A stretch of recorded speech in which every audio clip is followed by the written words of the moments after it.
Hello friends, अस्सलाम वालेकुम। आज का हमारा टॉपिक है फ्रीक्वेंसी डिस्ट्रीब्यूशन टेबल। ये inter commerce, BCom, BBA, MBA के स्टूडेंट के लिए बहुत इम्पॉर्टेंट टॉपिक है और ये बेस है स्टैटिस्टिक्स की। बीइंग ए कॉमर्स स्टूडेंट ये टॉपिक हर स्टूडेंट को आना चाहिए। तो आइए सीखते हैं कि ये कैसे ये फ्रीक्वेंसी डिस्ट्रीब्यूशन टेबल बनता है।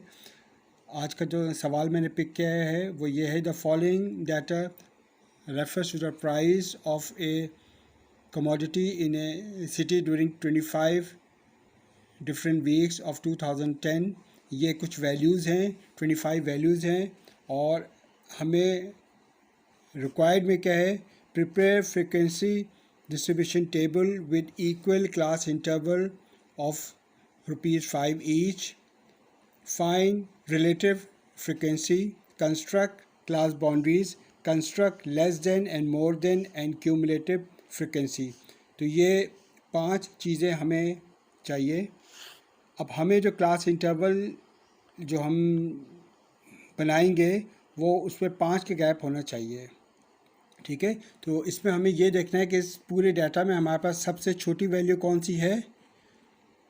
ठीक है, सबसे छोटी वैल्यू हमारे पास ये है 120। तो इसमें हमें स्टार्ट करना है और सबसे बड़ी वैल्यू जो है 138 जो है वो सबसे बड़ी वैल्यू है। तो हमें सबसे छोटी वैल्यू से स्टार्ट करना है और 5-5 के गैप से स्टार्ट करना है। तो 120 जो हमारे डाटा में सबसे छोटी वैल्यू थी उससे हमने स्टार्ट किया और 5-5 के गैप से हमने किया है। तो 120 से लेके 124 ये एक हो गया क्लास इंटरवल, 125 से 129 ये दूसरी क्लास इंटरवल हो गया, अगेन 5 के गैप है। फिर तीसरा क्लास इंटरवल 130 से लेके 134 का हो गया और चौथा क्लास इंटरवल जो है 135 से लेके 139 तक हमारा हो गया है। हमें मेक श्योर करना है जब भी क्लास इंटरवल हम फॉर्म करें कि सबसे छोटी वैल्यू भी आनी चाहिए और सबसे बड़ी वैल्यू भी आखिरी क्लास इंटरवल में आनी चाहिए। क्लास इंटरवल फॉर्म करने के बाद आइए सीखते हैं कि टैली मार्क कैसे बनता है। अब हमें देखना है कि पहली क्लास इंटरवल हमारी 120 से लेके 124 तक है। तो हमें इस डाटा में देखना है कि इस गैप के बीच में कितनी वैल्यूज़ आ रही हैं। अब आप देख लें कि 120 से लेके 124 ये एक वैल्यू आ रही है। ठीक है, ये दूसरी वैल्यू आ रही है, उसके बाद ये तीसरी वैल्यू आ रही है, ये चौथी वैल्यू आ रही है और ये पांचवी वैल्यू आ रही है। तो यहाँ पर आपको जो 5 वैल्यूज़ हैं उसको हिस्सा लेके आना है। 4 के बाद 5 का बनता है एक ग्रुप। ठीक है, और यहाँ पे 5 आ जाएगा। इसी तरह ये सारी वैल्यू आपको सवाल में से फाइंड करनी है, ग्रुप बनाना है, उसको यहाँ पर काउंट करके यहाँ पर आप वैल्यूज़ लेके आ जाएंगे जो कि टोटल होगा। तो ये आपका आ जाएगा सबमिशन एफ जो है वो बराबर हो जाएगा 25 के। अब हमें आगे रिलेटिव फ्रिक्वेंसी बनानी है। तो ये बहुत आसान होता है। ये जो वैल्यू एफ़ की है ये ऊपर आ जाएगी और टोटल जो है वो आ जाएगी नीचे। इसको आपने सॉल्व होगा तो 0.2 इसकी वैल्यू आ जाएगी।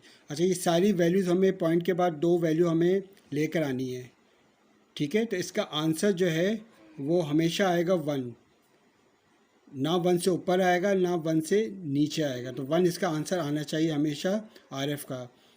इसी तरह ये आपने 7 लेके आए ऊपर और टोटल वैल्यू जो सबमिशन एफ़ की ये आ जाएगी नीचे। तो ये अभी इसका आंसर आ जाएगा 0.28 और ऐसे ही ये आपको सब सॉल्व कर रहा है।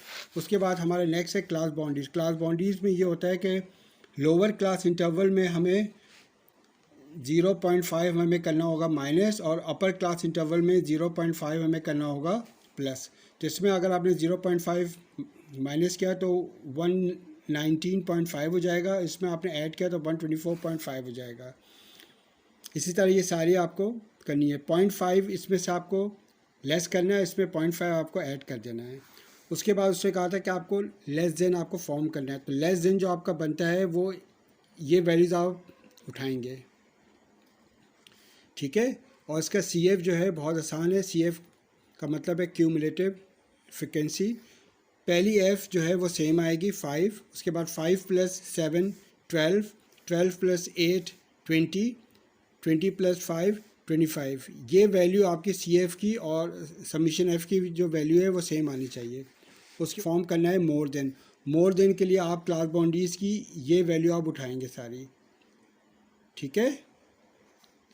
और इसका सी एफ जो है वो कैसे होगा, आप यहाँ देख लें, सबमिशन एफ़ की जो वैल्यूज़ है वो आ जाएगी टॉप पे यहाँ पे, उसके बाद 25 माइनस 5 20, 20 माइनस 7 13, 13 माइनस 8 5। तो यहाँ पर ये 5 जो है और इसकी जो है एफ़ की लास्ट वैल्यू वो सेम आनी चाहिए। इसी तरह ये टॉपिक आज हमारा एंड होता है। Thank you very much.